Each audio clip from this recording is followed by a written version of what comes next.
Sebab Natal berarti kelahiran Yesus, berarti kehadiran Yesus dalam hidup kami. Kami mengucap syukur karena Engkau lahir ke dunia ini, membawa kami dari lumpur dosa menuju kepada kemuliaan, dari jurang maut menuju kepada hidup yang kekal. Terima kasih untuk anugerah Tuhan yang hebat atas hidup kami. Sebentar, firman Tuhan kami dengar, Roh Kudus memberi pertolongan kepada kami, agar firman Tuhan memampukan kami berdiri menghadapi dunia di luar sana. Karena kami tahu, Immanuel, Allah beserta dengan kami. Dalam nama Tuhan Yesus Kristus kami mengucap syukur. Haleluya. Mari semua katakan, amin. Silakan duduk kembali Bapak Ibu yang diberkati oleh Tuhan.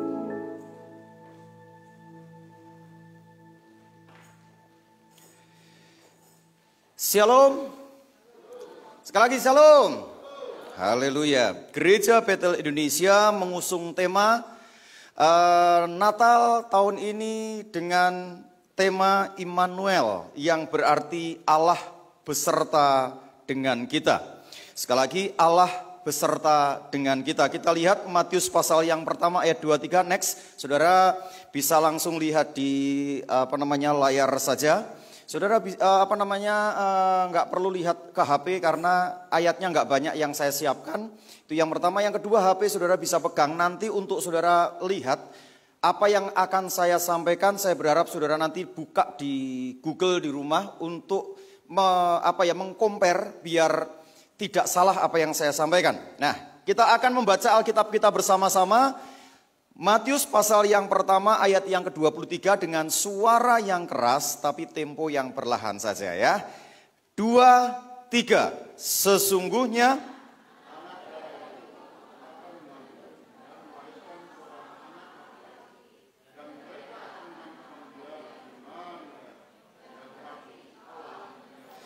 Immanuel berarti apa? Allah menyertai kita. Kata menyertai itu tidak sekedar bersama-sama, tidak sekedar di samping kita, tidak sekedar menemani. Kata Allah menyertai kita atau Allah beserta kita berarti seperti seorang ibu sedang gendong anak bayinya. Ketika seorang ibu gendong anak bayinya, maka dia tidak hanya menemani si bayi, tapi memastikan keamanan si bayi. Memastikan kebutuhan si bayi dicukupi.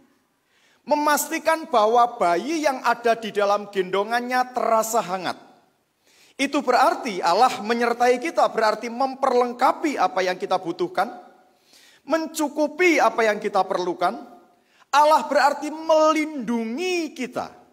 Allah berarti mengurapi kita untuk sebuah tugas dan lain sebagainya, yang berarti kita memiliki ketergantungan penuh kepada Tuhan. Sekali lagi, Allah menyertai kita bukan saja Allah bersama menemani, tetapi Allah adalah Allah yang mencukupi segala sesuatu yang kita butuhkan. Itu penting. Next. Cuma sayangnya begini, ketika kita bicara masalah Allah Immanuel, Allah yang menyertai kita, hari-hari ini justru banyak gereja yang mulai menafikan arti Natal. Ada gereja-gereja yang mulai tidak lagi merayakan Natal karena terprovokasi bahwa Natal merupakan adopsi dari penyembahan Sol Invicti atau perayaan kelahiran matahari yang tak terkalahkan. Ini yang terjadi. Sehingga kita lihat ada beberapa gereja sudah tidak lagi merayakan Natal karena dipikir perayaan Natal adalah perayaan kafir. Tidak ada catatan dalam Alkitab dan lain sebagainya. Nah, pertanyaannya, apakah betul bahwa Natal itu merupakan adopsi dari Sol Invicti atau penyembahan pagan terhadap dewa matahari yang tak terkalahkan? Ada orang yang mengatakan bahwa Desember bukanlah kelahiran Yesus. Desember itu tidak mungkin Yesus lahir karena gembala-gembala ingat sedang ada di padang. Sedangkan pada waktu itu musim dingin. Saya mau sampaikan kepada kita semuanya Bapak Ibu yang saya kasihi. Gara-gara seperti ini banyak orang Kristen terutama Pentakosta karismatik. Kemudian ketika mendapatkan serangan dari luar sana, menyimpelkan masalah dengan berkata yang penting. Nggak peduli Yesus mau lahir Desember, nggak peduli Yesus mau lahir Oktober, nggak peduli Yesus mau lahir April. Yang penting Yesus lahir di hati. Itu persoalannya. Sehingga kemudian serangan dari luar sana membuat kita bertahan dirinya cuma begitu. Yang penting Yesus lahir di hati. Nah, gereja-gereja Pentakosta karismatik seperti kita GBI itu kemudian menjadi sasaran empuk bagi mereka, dan tidak jarang kemudian pernyataan-pernyataan seperti ini membuat kita mulai meragukan eksistensi Immanuel, Allah yang menyertai kita itu. Kalau kita membaca ayat di dalam 1 Matius pasal pertama ayat 23, saya ingatkan, itu kan sebenarnya cuplikan yang dinyatakan nubuatan oleh Nabi Yesaya sekitar 735 sebelum Masehi. Artinya 735 sebelum Yesus lahir, Alkitab sudah memberikan catatan. Cuma kemudian kita ini terlalu menyimpulkan masalah. Nah, saya akan mengajak kita Natal ini agak sedikit belajar agar kita bisa memahami keluar dari tempat ini. Saudara tidak ngomong begini, nggak peduli Yesus lahir kapan, yang penting Yesus lahir di hati kita. Sehingga nilai sakral dari 25 Desember seringkali kemudian terpinggirkan. Pertanyaannya, betulkah 25 Desember merupakan perayaan Sol Invicti atau perayaan matahari, dewa matahari yang tak terkalahkan? Kita next lihat sekarang dalam Lukas pasal yang pertama ayat yang ke-26. Perhatikan baik-baik. Dalam bulan yang ke-6. Sepakat ya? Alkitab mencatat begitu ya. Bulan yang ke-6. Dalam bulan yang ke-6, Allah menyuruh malaikat Gabriel pergi ke sebuah kota di Galilea bernama Nazaret. Saya akan buktikan bahwa Desember merupakan hari kelahiran Yesus. Bulan yang ke-6. Bulan ke-6 itu bulan apa? Hah? Bulan ke-6 bulan? Itu mah kalender Masehi. Zaman Maria belum ada kalender Masehi, karena kalender Masehi juga berdasarkan kelahiran Kristus. Nah, bulan ke-6 ini berdasarkan bulan atau kalendernya Yahudi. Next, kira-kira begini, kalender Yahudi itu agak susah untuk kita mengerti. Nah, ada bulan, biasanya bulan pertama itu bulan Nisan. Tetapi yang menjadi sebuah catatan penting adalah bahwa bulan ke-6 yang dimaksud itu berdasarkan dari hari raya orang Yahudi. Namanya hari raya Tisri, Rosh Hashanah atau tahun barunya orang Yahudi. Namanya bulan Tisri. Next. Nah, untuk tahun 2020 ini, bulan Tisri biasanya kalau nggak Oktober, September. Jatuh pada bulan September, tepatnya 18 September kemarin. 18 September kemarin, orang Yahudi merayakan tahun baru. Jadi perhitungannya tidak berdasarkan kalender Masehi, tetapi kalender Yahudi. Kalender Yahudi dimulai perayaan Rosh Hashanah atau tahun baru itu bulan Tisri. Jatuh pada bulan September. Oke, untuk mempermudah agar kita tidak menyebut nama-nama bulan dalam bahasa Ibrani yang susah, sekarang kita jadikan tahun Masehi. Bulan Tisri, tanggal 1 Tisri itu 18 September. Artinya bulan Tisri awal tahun itu jatuh pada bulan September. Gabriel mendatangi Maria tadi bulan keberapa? Ke-6. Kita hitung sekarang. Oktober, setelah September ya, Oktober, November, Desember, Januari, Februari, Maret. Berarti Gabriel mendatangi Maria bulan Maret.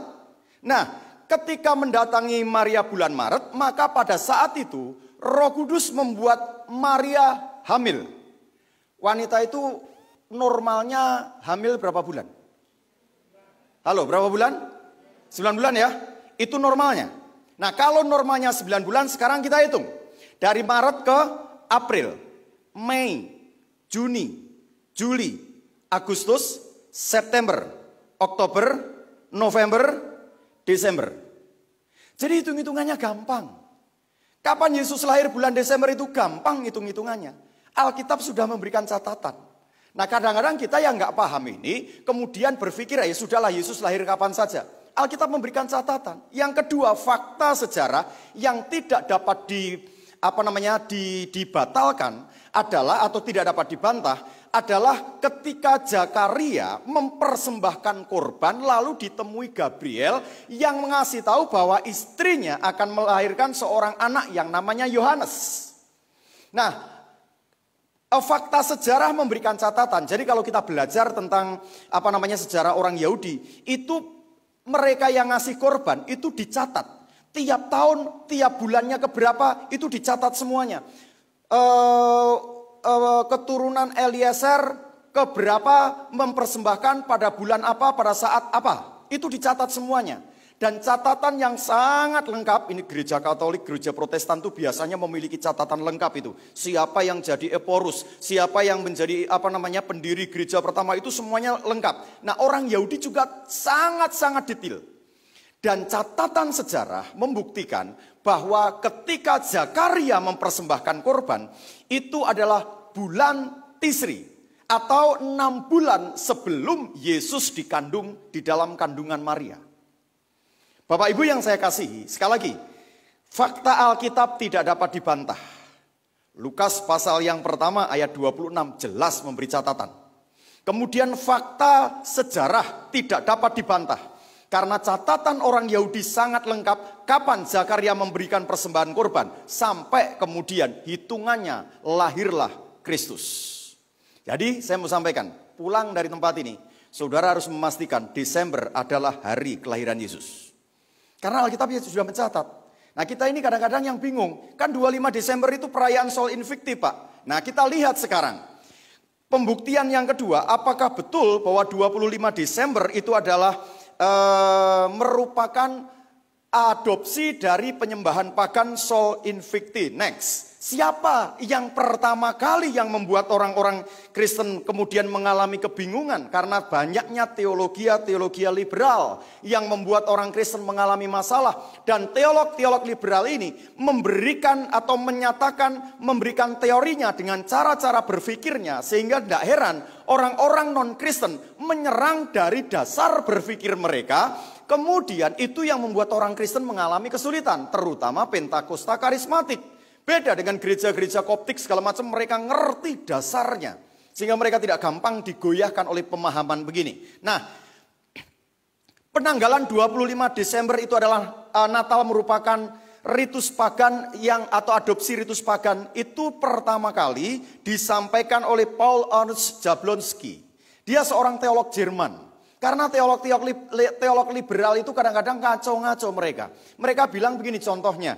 Ketika peristiwa orang Israel menyeberangi Laut Teberau, itu kebetulan saja lautnya lagi surut, katanya begitu.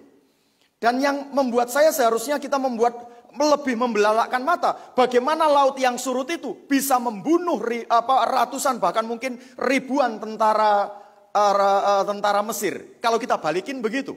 Tetapi teolog-teolog yang memiliki dasar pemikiran liberal tidak mau mengakui akan kehebatan Allah. Sehingga seperti Jablonski ini, dia ngomong bahwa tanggal 25 Desember itu merupakan adopsi dari ritus pagan. Nah, kita tahu ini abad 18. Abad 18 itu Indonesia sudah dijajah sama Belanda. Jadi orang-orang yang ngomong di abad 18 itu lebih didengar oleh mereka dibanding dengan bukti-bukti sejarah.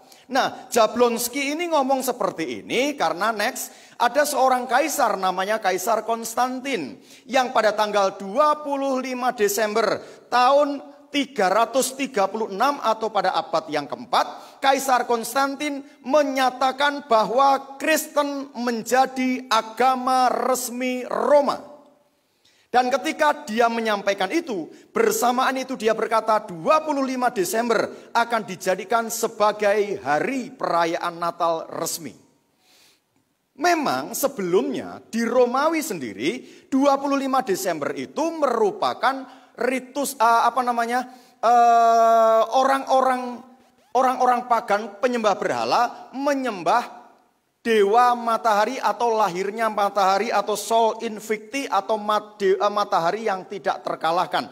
Jadi begini, mereka lupa orang-orang ini yang ngomong begini, Yesus itu lahirnya di Bethlehem, bukan lahir di Eropa.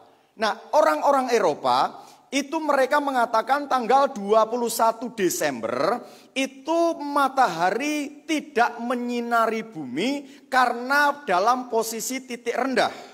Sehingga kemudian ketika si matahari tidak menyinari itu dianggap matahari sedang mati. Nah, tanggal 25 Desember matahari mulai kelihatan. Sehingga bagi orang-orang ini dianggap sebagai hari lahirnya matahari. Tanggal 25 Desember. Jadi Kaisar Konstantin ngomong begitu berdasarkan omongan dari Kaisar Aurelianus. Dia berkata tahun 274 Masehi. Ingat, tadi 336. Berdasarkan perkataan dari Kaisar ini 274 Masehi. Yuk sekarang kita hitung-hitungan. 274 Masehi, Kaisar Aurelianus memberikan sebuah pernyataan resmi, Roma merayakan hari kelahiran matahari tak terkalahkan. 25 Desember, yes.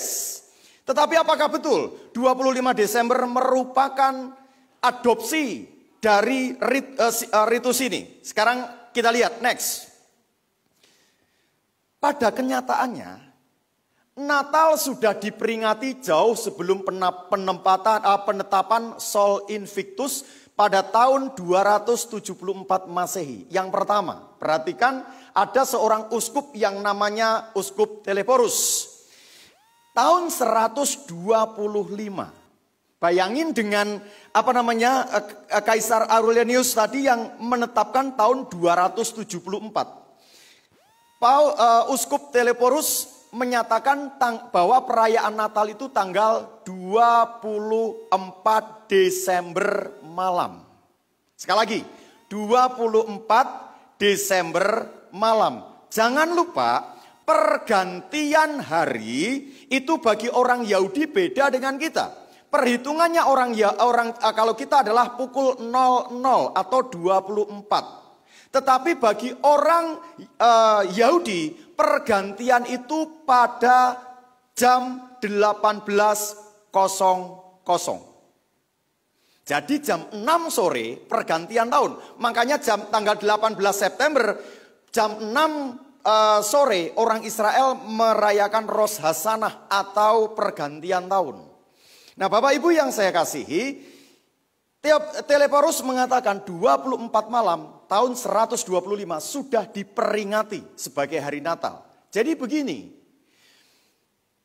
tahun 125 itu kira-kira 90 tahun setelah Yesus naik ke surga. Itu waktunya belum terlalu lama. Contohnya orang tidak bisa membantah fakta bahwa pada tanggal 17 Agustus tahun 1945 Indonesia merdeka. Tidak bisa dibantah. Kenapa? Karena sampai sekarang saksi hidupnya masih ada. Minimal anaknya itu masih ada. Pak Karno memang sudah tidak ada, tetapi Ibu Megawati masih ada. Anak-anak yang lain masih ada. Yang tidak dapat membantah, orang lain tidak bisa membantah karena saksi hidupnya ada. Saya berpikir begini, ingat waktu peristiwa 5 roti 2 ikan, itu kan Yesus memberi makan berapa orang? 5.000 itu kan laki-laki saja.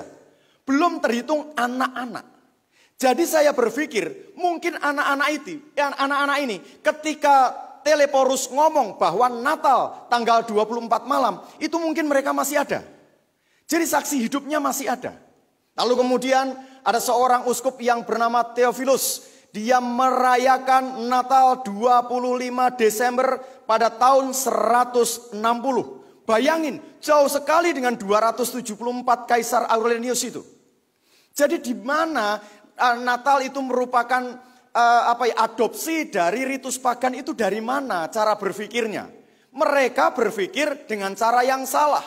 Karena kalau orang Jawa bilang otak-atuk gaduk, yang penting kelihatannya bisa disambung-sambungkan atau cocokologi, begitu kira-kira. Sejarahnya tidak ada, karena Natal itu sudah ada sebelum ritus pagan itu ada. Lalu kemudian Uskup Demetrius yang pertama dari Kaisarea merayakan Natal 25 Desember pada tahun 189.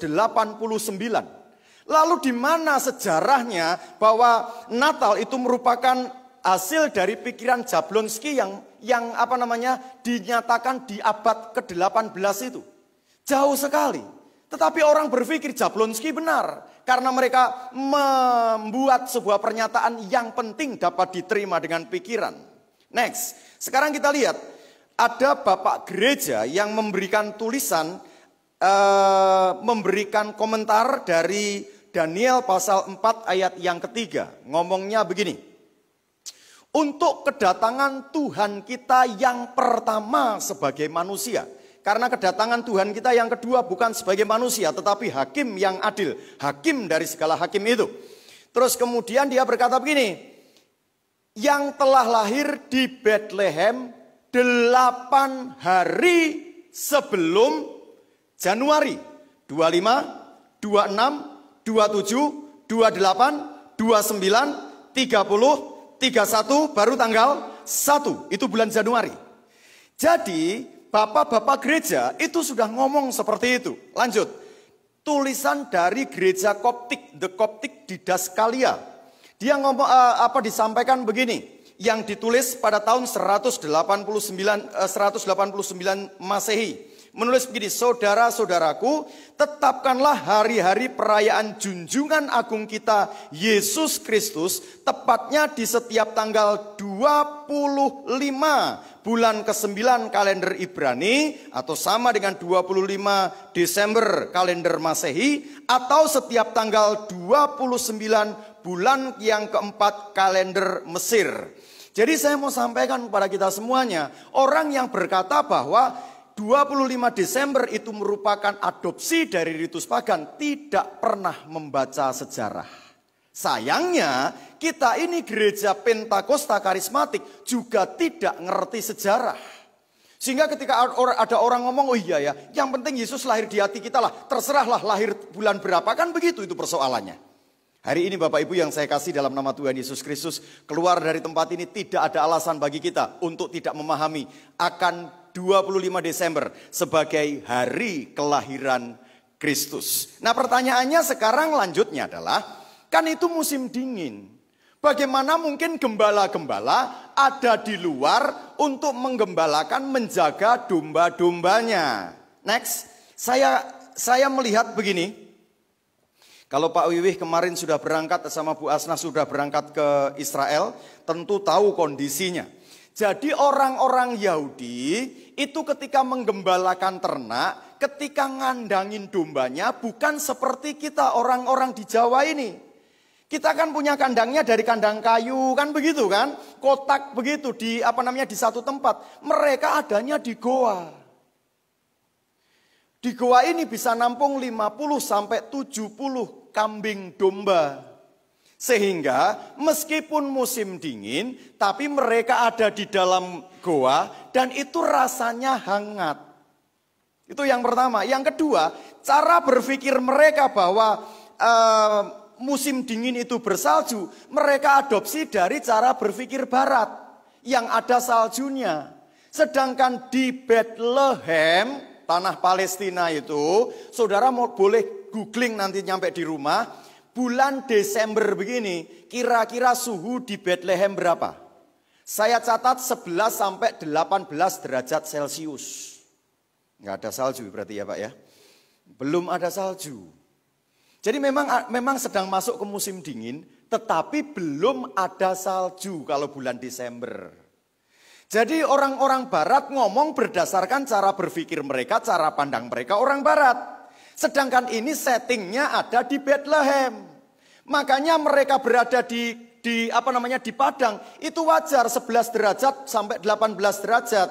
Kemarin kami ke Dieng 11 derajat itu rasanya dingin sekali. Iya, karena di luar. Tetapi kalau masuk ke goa begini, hangat. Makanya nggak heran perayaan-perayaan Katolik memiliki Goa Maria. Kan begitu kan? Kita anggap apa itu Goa Maria? Ada sejarahnya. Karena salah satu goa itu disebut sebagai Migdal Eder. Migdal Eder itu adalah goa di mana satu-satunya tempat domba-domba yang akan diserahkan sebagai korban persembahan ke bait Allah itu dilahirkan di situ. Salah satu cirinya adalah dibungkus dengan kain lampin agar tidak cacat. Sehingga ketika malaikat ngomong kepada para gembala itu, telah lahir bagimu seorang juru selamat yang dipalungan dan dibungkus dengan lampin. Para gembala nggak usah nyari-nyari alamatnya lagi, sudah tahu di Migdal Eder. Begitu loh Pak. Jadi mereka ada di goa hangat, belum musim salju, berarti di luar sana rumput masih ada. Dan orang yang berpikir barat dipikirnya itu musim salju. Itu kan yang aneh. Nah, sebab itu hari ini saya mau sampaikan kepada kita 25 Desember adalah hari kelahiran Kristus. Saudara jangan ragu tentang itu dan jangan pernah dibimbangkan. Karena Allah kita Allah Immanuel, Allah yang menyertai kita, janjinya ya dan amin. 735 tahun sebelum Masehi, Yesaya sudah ngomong dan digenapi pada tanggal 25 Desember itu. Nah pertanyaannya begini, kok para gembala lihat malaikat takut? Kalau saya dan saudara lihat malaikat, kalau kita tahu itu malaikat kira-kira takut atau senang? Kalau lihat itu benar-benar malaikat, kita tahu itu malaikat kira-kira takut atau senang? Senang. Tapi kenapa mereka takut? Karena mereka ada di dalam goa, malaikat ada di luar goa, ada cahaya terang. Mereka ada di dalam goa, mereka ngomong begini, mati kita. Ada apa? Ada lampu, artinya ada rampok di luar sana. Mungkin ada perampok yang hendak nyamperin kita. Merampok seluruhnya. Itu berarti kematian bagi para gembala itu. Makanya mereka ketakutan. Beda ketika malaikat menampakkan diri dan berkata, telah lahir juru selamat bagimu. Pergi ke Bethlehem. Mereka nggak nunggu komando lagi. Langsung berangkat. Kenapa? Mereka tahu itu malaikat. Tapi sebelumnya mereka takut. Kenapa? Mereka berpikir mati kita. Perampok datang. Pencuri datang. Maka kita habis. Kira-kira begitu. Bapak Ibu yang saya kasih dalam nama Tuhan Yesus Kristus, 25 Desember adalah penggenapan dari janji Allah. Sehingga kita bisa berkata, Immanuel, Allah yang menyertai kita. Nubuatannya setelah dinyatakan kepada kita, percayalah, Allah akan mempersiapkan segala sesuatu untuk kita. Tuhan Yesus memberkati kita semuanya. Mari kita bangkit berdiri di hadapan Tuhan.